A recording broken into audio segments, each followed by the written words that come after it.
Acupressure point lung 11 is located on the outer side of your thumb. Acupressure point on the wrist joint, between the radial artery and the tendon of abductor pollicis longus. Stimulate these 2 points every day.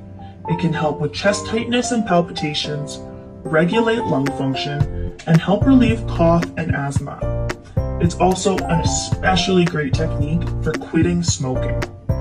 Check the caption below for more information and follow us for other healthy tips.